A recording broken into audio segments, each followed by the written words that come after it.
নমস্কার বন্ধুরা, সুস্মিতা রান্নাঘরে সবাইকে স্বাগত জানিয়ে শুরু করছি আজকের রেসিপি। তো আজকে আমার রেসিপি আলু পটল দিয়ে রুই মাছের ঝোল। খুবই পরিচিত একটা রান্না, আমরা কম বেশি সবাই কিন্তু বাড়িতে এই রান্নাটা খেয়ে থাকি। খুব সাধারণ একটা রেসিপি, কিন্তু খেতে খুবই ভালো। আর এই গরমের সময় এরকম হালকা পাতলা ঝোল খেতে কিন্তু খুবই ভালো লাগে, শরীরের পক্ষেও ভালো। তাহলে চলো আজকের আমার এই রেসিপিটা দেখে নেওয়া যাক। তো আলু পটল দিয়ে রুই মাছের ঝোল বানানোর জন্য আমি এখানে দেখো রুই মাছের পিসগুলো নিয়ে নিয়েছি, পরিষ্কার করে ধুয়ে রাখা আছে। আমি এর মধ্যে একটু নুন আর হলুদ দিয়ে মাছগুলোকে মেখে নেব।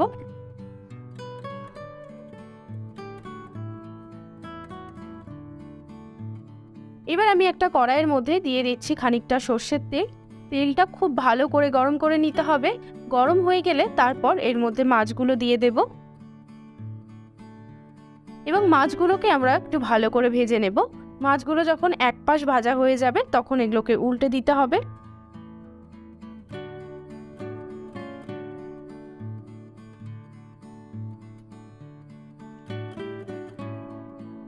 তো এইভাবেই আমি সমস্ত মাছগুলোকে ভেজে নেব।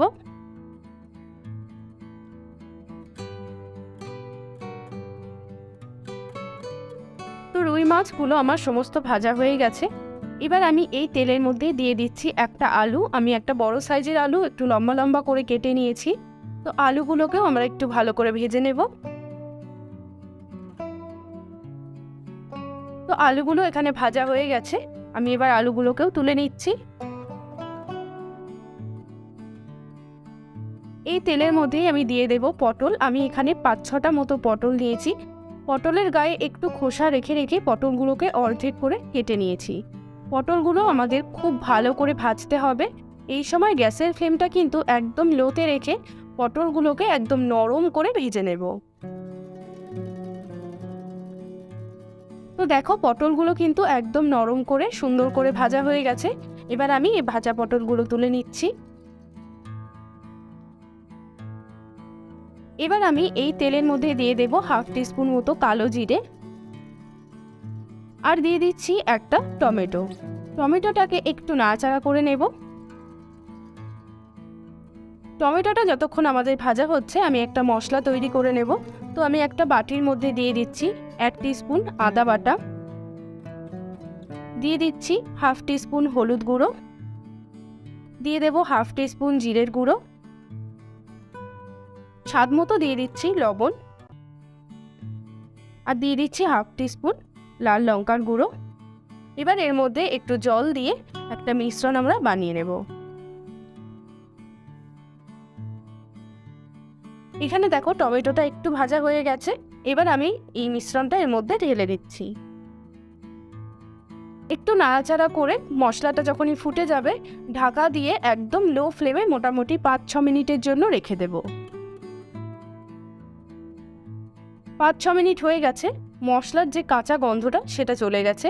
এবার এর মধ্যে ভেজে রাখা আলু পটলটা দিয়ে দিচ্ছি। এবার আমি একদম গ্যাসের ফ্লেমটা মিডিয়ামে রেখে আলু পটলটা মশলার সাথে খুব ভালো করে একটু কষিয়ে নিচ্ছি।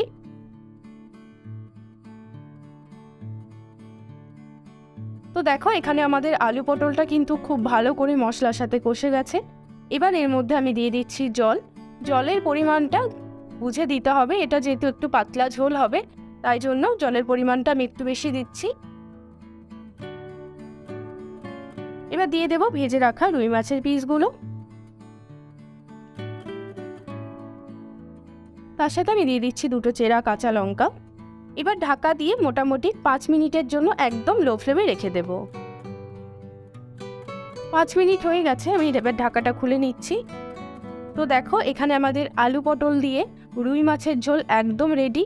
এবার এটা গরম গরম ভাতের সাথে পরিবেশন করার পালা। এই রেসিপিটা কিন্তু খুব সিম্পল, কিন্তু খেতে কিন্তু খুবই ভালো লাগে। গরম ভাতের সাথে অবশ্যই এই রেসিপিটা পরিবেশন করে দেখবে। আশা করব আজকের ভিডিওটি ভালো লেগেছে।